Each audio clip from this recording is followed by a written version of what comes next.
105। लेकिन अब दूसरी जगह जब मैं जाता हूं तो इतना तो लगेगा ही तुमको। अब प्लस में कितने किलोमीटर चलता हूं? 15 किलोमीटर। तो 15y, अब इसका भाड़ा कितना है? 155। अभी जब मैं विलोपन विधि पढ़ा दूंगा तो ये सवाल बहुत हलवा हो जाएगा। अभी आपको लगाना है किस विधि से? प्रतिस्थापन विधि से, ताकि प्रतिस्थापन विधि दिमाग के भेजे में क्या हो जाए? घुस जाए। चले तो क्या बनेगा? हम क्या लिखेंगे? माना हल चौथा है ना बच्चों, माना टैक्सी का नियत भाड़ा बराबर x रुपए। आई बस। और प्रति किलोमीटर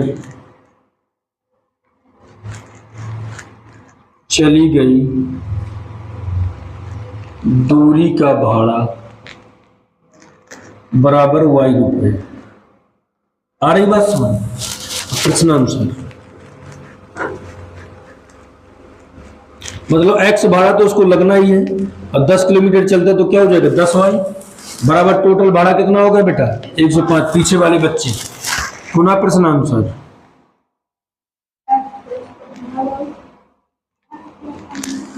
x प्लस कितने y बराबर 155। समीकरण। अब बताओ इसमें किसका मान निकाल लें? x का ना निकाल लें। जैसे y का निकालेंगे तो 10 को नीचे लेकर जाना पड़ेगा, है ना। x का निकालेंगे तो बेचारा आराम से उस साइड बैठ जाएगा, ना किसी को परेशान करेगा। आई बात समझ में? तो किसका निकाल लें यहाँ पर? तो समीकरण 1 से x का मान निकाल लें। दोनों तरीके सीख लो। तो x प्लस 10y बराबर 105, x का निकालें तो x बराबर 105 और माइनस का 10y लो। बटे में नहीं कुछ रखना पड़ा, नहीं तो फिर 10 को लेकर जाना पड़ता। समीकरण 3। अब क्या लिखेंगे? समीकरण 3 से x का मान समीकरण 2 में रखने पर। आ रही बात समझ में? रख दो क्या है? x प्लस 15y बराबर 155। रख दो x की जगह 105 माइनस 10y बराबर 15y बराबर 155। 15 तो यहाँ पर है। अब ये बेचारा उधर चला जाएगा, ये दोनों घट के कितने बन जाएंगे? 5y। इधर 155 माइनस का 105, तो इधर क्या बचेगा बच्चों? 50। चलो 50 बचा देते हैं। 5 कम 5 पदम, y बराबर 10। मतलब 1 किलोमीटर का भाड़ा कितना लगता है? 10 रुपए। 2 किलोमीटर का 3 किलोमीटर का 30, ऐसे बढ़ता जाएगा। अब आगे चलते हैं। अब y का मान समीकरण कहाँ रख देंगे? अब तो मजा ही मजा है।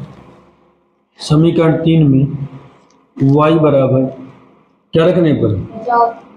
10 रखने पर। तो समीकरण 3 कौन है? x बराबर 105 माइनस 10y।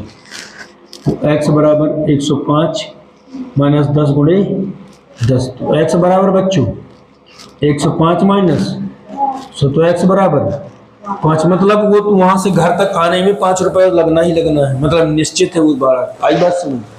अब देख लो, ये निश्चित भाड़ा। आई बात समझ? तो क्या लिखेगा? आता टैक्सी का नियत भाड़ा कितना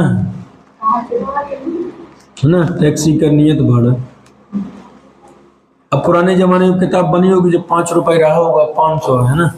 नियत भाड़ा बराबर कितना है? 5 रुपए। और प्रत्येक किलोमीटर चली गई दूरी का भाड़ा कितना है बेटा? 10 रुपए। लेकिन ये नहीं पूछ रहा है, वो क्या पूछ रहा है? 25 किलोमीटर चलने में कितना भाड़ा लगेगा, ये पूछ रहा है। हाँ, तो आराम से निकाल सकते हैं। 25 किलोमीटर चलने में भाड़ा, तो क्या x तो लगेगा ही। अब प्लस 25 चलना तो 25 क्या लगेंगे? 25 y हो जाएंगे, क्योंकि y तो है ना चला गया भाड़ा। क्यों बेटा? कई माना x बराबर कितना है 5, 25, y बराबर कितना है 10, तो 5 10 पना 50, 250, 255। आई बात समझ में? रुपए बन जाएगा, कुछ नहीं है। देखो निश्चित भाड़ा तो लगना ही है, प्लस 25 किलोमीटर का, 1 किलोमीटर का भाड़ा कितना है y का मान